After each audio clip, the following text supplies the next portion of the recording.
আজকে আপনাদেরকে দেখাতে পারছি উন্নত জাতের মালটা কিভাবে ধরে আছে।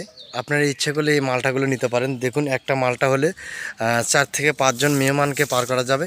এই গাছে অসংখ্য মালটা ধরে আছে। দেখুন, এই ধরনের চারাগুলো আমরা প্রতিমূলত ধরন্ত অবস্থা বা ধরা অবস্থা ছাড়া বিক্রি করি। দেখতে পাচ্ছেন এগুলো অনেক বড় বড় ধরে আছে, পাক ধরছে, অবশ্য কালার আসেনি এখনও। এই গাছে অনেকগুলো ফল ধরে আছে।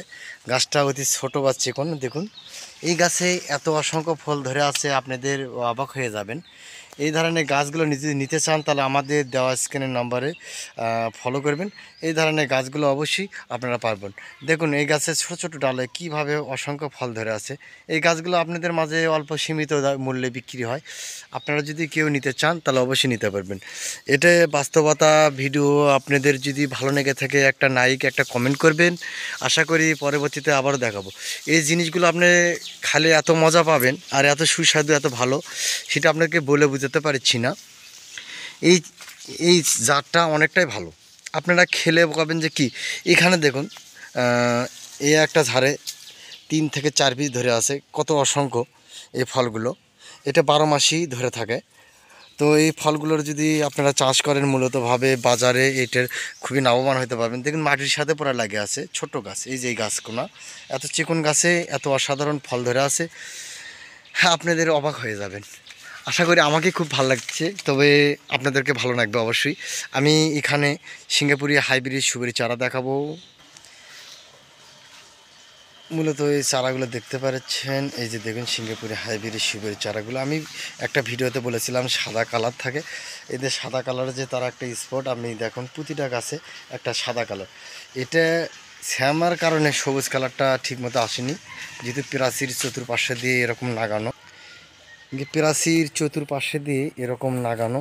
আর এই গাছগুলো খুবই সুন্দর, শৌখিন বা ভালো। দেখুন, এরকম লাগানো আছে। আপনারা যদি কেউ নিতে চান তাহলে আমাদের দেওয়া স্ক্যানার নম্বরে ফোন করবেন। দেখুন, এরকম চতুর্পাশে দিয়ে, এই প্রাচীর চতুর্পাশে দিয়ে এরকম বাউন্ডারি দিয়ে এরকম সিঙ্গাপুরি হাইব্রিড সুপারি চারাগুলো লাগানো আছে। আপনাদের আশা করি সকলে ভালো লাগবে। আমাদের বাগানে বিভিন্ন রকমের গাছ রয়েছে, আপনারা ইচ্ছে করে নিতে পারবেন। দেখুন, 6 ফিট পর পর এগুলো রোপণ করা আছে। আপনারা যদি কেউ নিতে চান তাহলে আমাদের দেওয়া স্ক্যানের নম্বরে ফোন দিয়ে এই ধরনের নিতে পারবেন। দেখুন, চতুর সাইডে আমাদের সিঙ্গাপুরি হাইব্রিড সুপারি চারার কোয়ালিটিগুলো এরকম হয়ে থাকে। আপনাদের জন্য এগুলো তৈরি করছি, আপনারা ইচ্ছা করলে নিতে পারবেন। বিভিন্ন ধরনের নিচু রয়েছে, চানা থ্রি, বেদানা, ছিগলেস, এরকম নিচু রয়েছে। এটা একটা বেদানা নিচু, এটা খুব খেতে ভালো বা সুস্বাদু অসালো। আপনারা নিলে অবশ্যই এটা খাইলে অবশ্যই আরও উপভোগটা। এখানে মালটা, কমলা, থাই বাদাম, এগুলো আমাদের ছোট ছোট গাছে কি রকম অসাধারণ মালটা কমলা ধরে আছে দেখতেই পাচ্ছেন। গাছের মধ্যে, ছোট গাছের মধ্যে দেখুন ধরে আছে। এখানে এগুলো থাই জাম্বুরে ধরছে। এরকম ফল ধরা অবস্থায় গাছ যদি কেউ নিতে চান আমাদের দেওয়া স্ক্রিনের নম্বরে ফোন করবেন, অবশ্যই পাবেন। দেখুন, এই যে প্রাচীর চতুর্পাশে দিয়ে এরকম সারিবদ্ধ করে গাছ লাগানো আছে। এই গাছগুলো সিঙ্গাপুরি হাইব্রিড সুপারি চারা। আমি এ পাশে দিয়েও লাগানো আছে। এটা মেন রোড, এই রোডের চতুর্পাশে দিয়েই এরকম করে লাগানো আছে। দেখুন, অবশ্যই ভালো লাগবে আমার এই গাছগুলো, সিঙ্গাপুরি হাইব্রিড সুপারি চারাগুলো এরকম করে লাগানো আছে। আপনারা যদি কেউ নিতে চান তাহলে আমাদের দেওয়া স্ক্রিনের নম্বরে অবশ্যই ফোন দিবেন। অবশ্যই আপনাদেরকে ভালো লাগবে আশা করি। আর গোড়ালিগুলো, গাছের মাথা দেখতে পাচ্ছেন, সিঙ্গাপুরি হাইব্রিড সুপারি চারার গঠনগুলো এরকম হয়। দেখুন, আমি একটা গোড়ালিগুলো দেখাই কি হচ্ছে, শিকড়গুলো কেমন ছাড়িচ্ছে। এই যে দেখুন, এরকম এটা এরকম প্রাচীর চতুর্পাশে দিয়েই এইভাবে করে লাগানো আছে। আমি চলে যাচ্ছি আস্থার বার হব মেন গেট থেকে, তো আপনারা ইচ্ছে করলে নিতে পারবেন। আর এই গাছগুলোর সম্বন্ধে অবশ্যই আমি বিভিন্ন ভিডিওতে অনেক কিছু বলে থাকি, আপনাদেরকে আরও দেখাবো।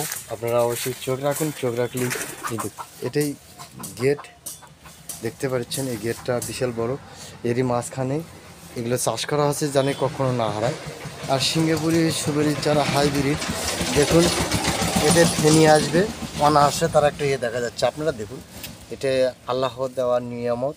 এরকম মোটা এই যে ফেনি বের হবে এখান থেকে এরকম, তবে এত ছোট গাছে হবে না, আর একটু সময় খাবে। এই দেখতে পাচ্ছেন এখানে যে ফেনি আসবে তার মোটা হয়ে গেছে অলরেডি, ফেনি বের হবে। এটাই হলো মূল উদ্দেশ্য। তো সকলে ভালো থাকবেন, শর্মাস থেকে বিদায় নিচ্ছি। আসসালামু আলাইকুম।